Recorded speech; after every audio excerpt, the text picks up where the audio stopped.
Miarabantsika tsirairay avy-indray tratro maraina ny zoma fa raika amin'ny 30 volana oktobra izao. Sotran'Andriamanitra isika fa mbola afaka mandray ny fahasoavany sy ny herin'indray amin'ity anio ity, ko manasanao hanaraka ny fandraisan'ny tenan'Andriamanitra eto. Alohan'ny hidirantsika ny amin'ny mofonainan'io dia hivavaka. Ny Tompon'Andriamanitra tolotra ianao ny dera, ny laza, ny asa sy ny voninahitra.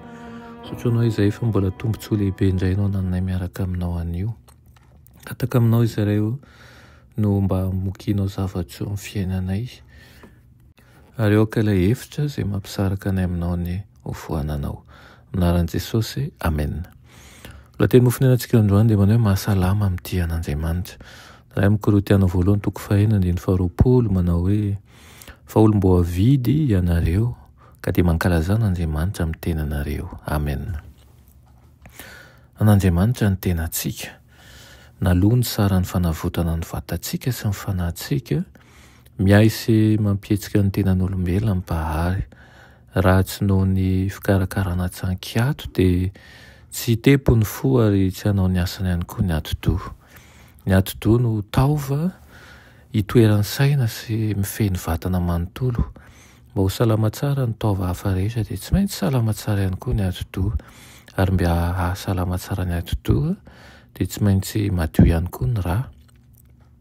Raha zonona ho madio ary ny rà amin'ny alalan'ny fahazarana tsara amin'ny fomba fihinana sy fisotro, dia ho voafahana araka ny tokony izy ihany koa ny atidoha.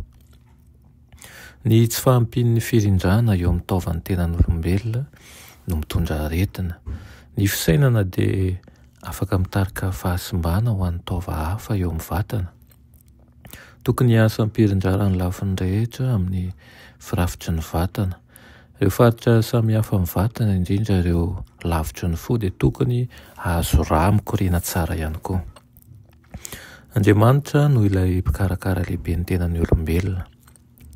Eo amin'ny fikarakarantsika ny tenantsika dia tsy maintsy miara-miasa aminy isika, hiankina ny aina sy ny fahasalamana ny fitiavan'Andriamanitra. Mba hanantsika fahasalamana tanteraka dia tsy maintsy feno fitiavana sy fanantenana ny fifaliana ny fontsika.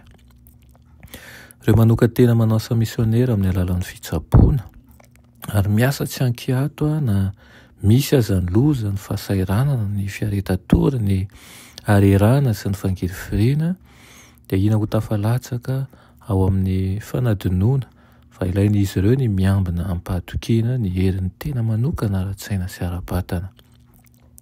Kanefa feno hafanam-po sy fahavononana izy ireo, ka indraindray dia miasa tsy ampahendrena, mitondra zioga mavesatra loatra, ary raha tsy misy fiovana ny mpiasa toaka an'izany dia ho tratry ny aretina ary tena ho ketraka.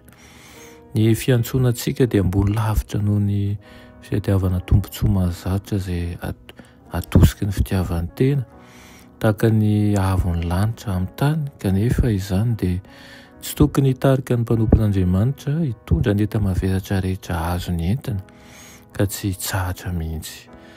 Izany dia aoka ny isika hanana ny fahatsapan-tena fa voavidin'ny rahan'i Kristy tokoa isika, ny amin'ny tsika manontolo mihitsy, ny vatana, ny saina, ny fanahy, ary tokony hanome lanjany indrindra ny fikolokoloana ny vatana mba tonga saintsika ho salama isika.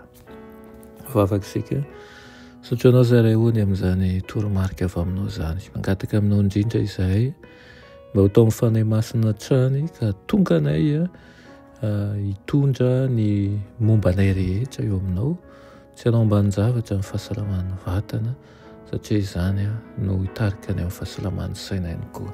Amin'ny anaran'i Jesosy, amen.